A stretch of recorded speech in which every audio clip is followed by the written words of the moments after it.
Yo, it's Karamius. I want to make a summary of my 3.26 League Start build, the Orb Elementalist.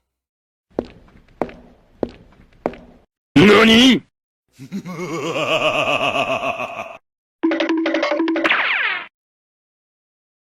When I first saw the patch notes, I really want to try out the buffed golems. I had no idea what to play, and I'm really into the fast-paced blasting playstyle. Clear the whole map with high speed and good clearing characters.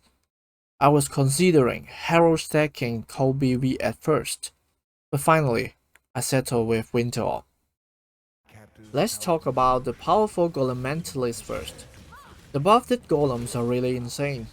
With 1 Ascendancy node, Leech of the Primordial, and 3 points of passive skills, Golem Commander, you can get 4 maximum golems with 300% effect of golem buff.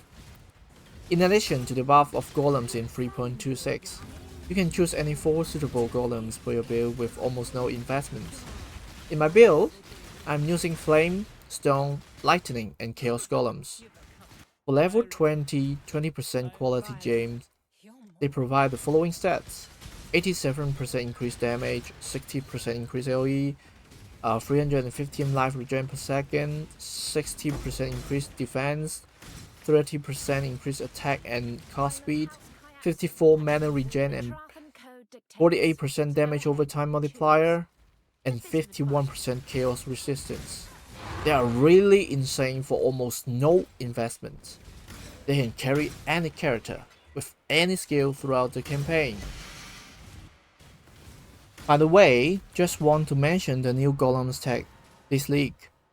Just stack as many golems as you can and combine with cluster node Primordial Bond, getting 10% generic damage for each summoned golems.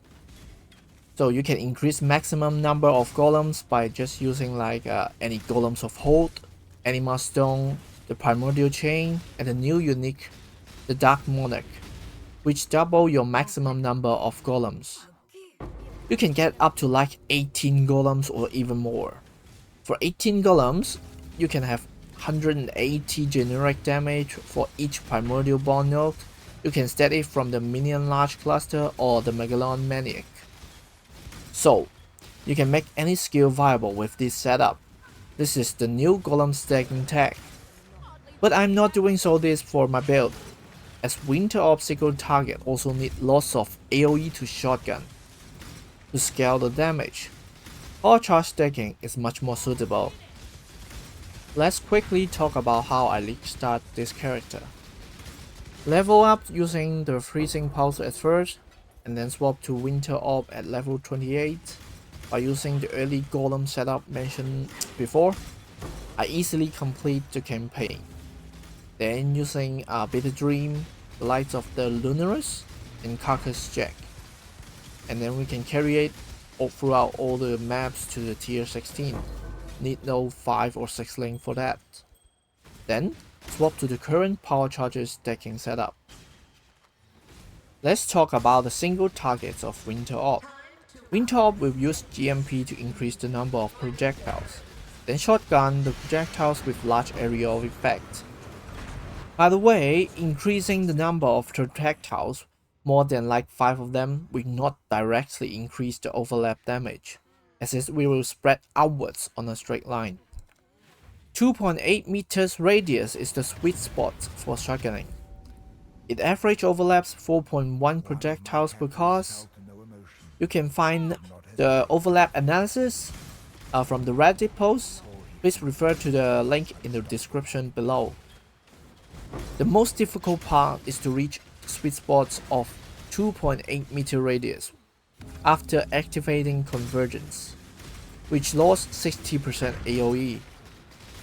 So I stack power charges and use lots of large and medium cluster node, like Widespread of Destruction, Fast Power, Magnifier, and Passive Skills Cluster, Arcing Expanse. You can also use Forbidden Flash and Flame combo to get Occultist Ascendancy node, Forbidden Power to achieve that as well, but it is expensive. Let's talk about a series of mechanics in the build. For Offence, generic power charge stacking with Tough 4, Military Slew, Relicage Impatience with power charge modifiers, and Graven Secrets, so I can have power charges and absorption charges at the same time. Combined with Militant Faith of High Templar Dominus to get Inner Conviction for more spell damage per power charge. Then, reserve to low life for Pain Entombment to have 30% more spell damage, and use Registfire for 39% more spell damage. I also use Frost Shield and Frost Blink linked with Bone Chill support to increase damage. For defense, in order to sustain Registfire, I use Purity of Fire with increased aura effects, Juice with +2 fire max rest, +1 max rest on aura mastery, and Searing Exile implicits on body armor to achieve 9% fire max rest. For the regen part, I will explain later on. In order to use my 19 max fire rest, I use Yoke of Suffering for my amulets, with Ascendancy Note Shaper of Flames. It has similar damage with +3 amulets, as I can ignite, chill, and shock at the same time. Taking advantage of the 90 fire max rest, the reworked Shaper of Flames also cause ignited enemies to convert 40% feast to fire. Combine additional 25% with Mercenary using Chaos Binding. I have 65% feast damage convert to fire damage on ignited nearby enemies. On top of that, I have also some physical damage taken as fire damage on body armor and helmet Eater of Worlds implicit. Remember, the feast damage converts on enemy and feast taken as on ourselves are multiplicative, as they are in different damage calculation. Our main source of recovery are as follows: Instant Leech, % life and ES on kill, flat ES regen, and also absorption charges. For ES regen, I use Sealer's Oath to apply life regen to ES regen, with the flat life regen on Stone Golem and Vitality, and also some % life regen standing on consecrated ground created by the Sealer tree, so we can sustain our Registfire burn.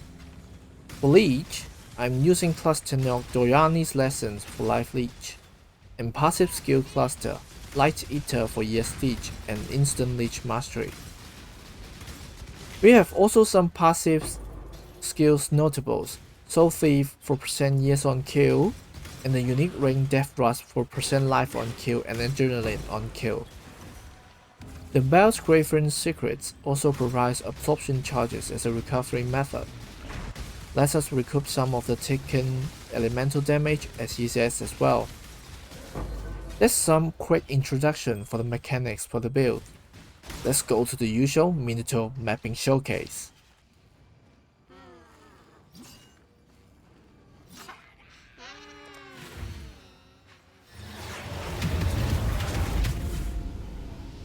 One of my captors felt no emotion. He did not hesitate to inflict pain. Now, all he feels intense, unstoppable anger.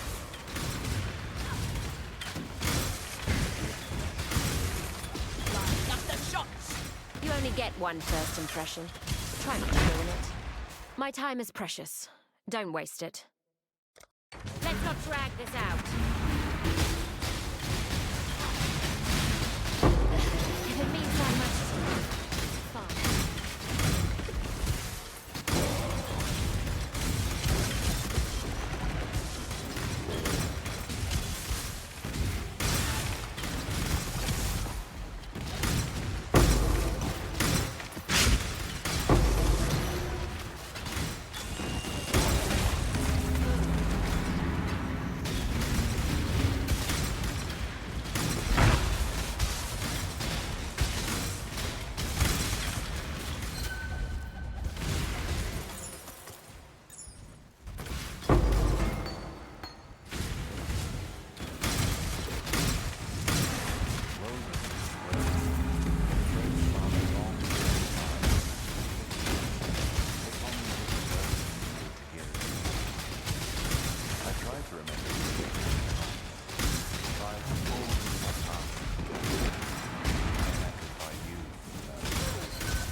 Let's do a conclusion for the build. Winter Orb is a good clearing skill, but it's not that good for single target. Its move mapping playstyle is really effective. It can clear all the non-Ubers and non-tier 17 contents. Normal pinnacle bosses and boosted tier 16s is okay. It is very good for content like Breach and Expedition, where monsters are dense and compact. You can explode the monster with hero fights and explosions with Oriev's End. I thought the changes and small buff for Winter Orb in the 3.26 patch notes would help with the single target weakness. But in fact, the DPS ceiling of Winter Orb is still there. I don't think it can go higher than like 25 million DPS with super endgame gear, where you are almost all in the offense side and leave the defense open. It is so hard to build Winter Orb with high DPS and high defense at the same time.